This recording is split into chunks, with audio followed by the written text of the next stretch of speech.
காலபுருஷ ராசிக்கு 8வது ராசி தான் விருச்சிக ராசி. இந்த விருச்சிக ராசி அன்பர்களுக்கு என்ன பலன்களை சொன்னாலுமே கடந்த காலத்தை பார்த்துட்டிங்கன்னா நெருப்பில் நிற்கிற மாதிரி தேவையில்லாத மனம் ரணமாக தான் இருந்திருக்கும்.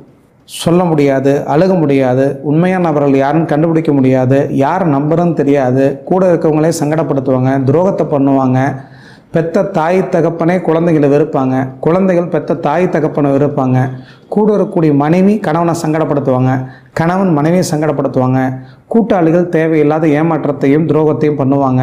இதெல்லாத்தையும் விருச்சிக ராசி நண்பர்கள் கடந்த காலத்தில் எப்படித்தான் தாங்கினாங்களா தெரியாது. மரணத்திற்கொப்பான மன வலி வேதனையை கடந்த காலத்தில் அனுபவிச்சிருப்பாங்க.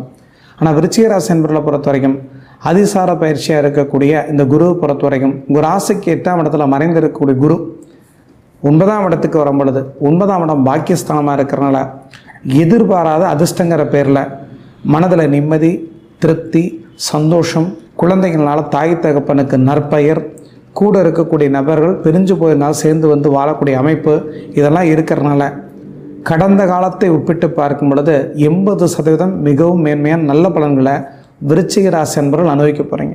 குறிப்பாக இந்த இளைஞர்கள் இளம்பெண்களை பொறுத்த வரைக்கும் காதல் தோல்வியை நிறைய அனுபவிச்சிருப்பீங்க. காரணம் விருச்சிக ராசிக்கு 5ஆம் இடத்துல சனி அமர்ந்து தன்னுடைய 3ஆம் பார்வையும் 7ஆம் இடத்தை பார்க்குறார். 5ஆம் இடங்கிறது மன மகிழ்ச்சி, மனதுக்கு விருப்பமான நிகழ்ச்சி.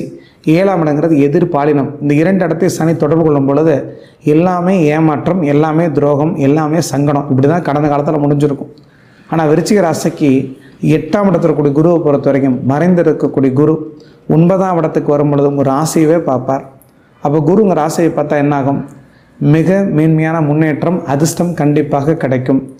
மன மகிழ்ச்சியை கொடுக்கக்கூடிய 5ஆம் இடத்தை பார்க்கறதுனால மனதுக்கு பிடித்த நல் வாழ்க்கை அமையக்கூடிய ஒரு காலமாகவும், கணவன் மனைவி பிரிஞ்சிருந்தீங்கன்னா ஒன்று சேர்ந்து வாழக்கூடிய ஒரு காலமாகவும், எதிர்பாராத பண உறவு உயர்ந்த மனிதர்களால் கிடைக்கக்கூடிய ஒரு காலமாகவும் இருக்க போகுது.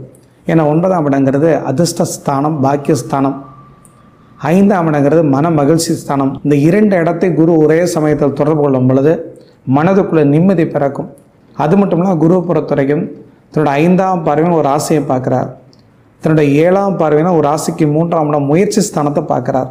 அப்போது தொட்டகாரியம் முன்னெடுத்து ஜெயிக்கக்கூடிய ஒரு காலமாக இருக்கிறதுனால இளைஞர்கள் இளம்பெண்களை பொறுத்த வரைக்கும் போட்டித் தேர்வில் வெற்றி அடையக்கூடிய சந்தர்ப்பம், விளையாட்டுத்துறையில் சாதிக்கக்கூடிய வாய்ப்பு, இந்த காலகட்டத்தில் புது தொழில் தொடங்கிறது, புது வேலைக்கு போகிறது, இதெல்லாம் அமையக்கூடிய சந்தர்ப்பம் இருக்கிறதுனால விருச்சிக ராசி என்பவர்களை பொறுத்த வரைக்கும் வாழ்க்கையில் முன்னுக்கு வரக்கூடிய ஒரு காலமாக குரு அதிசார பயிற்சி இருக்க போகுது.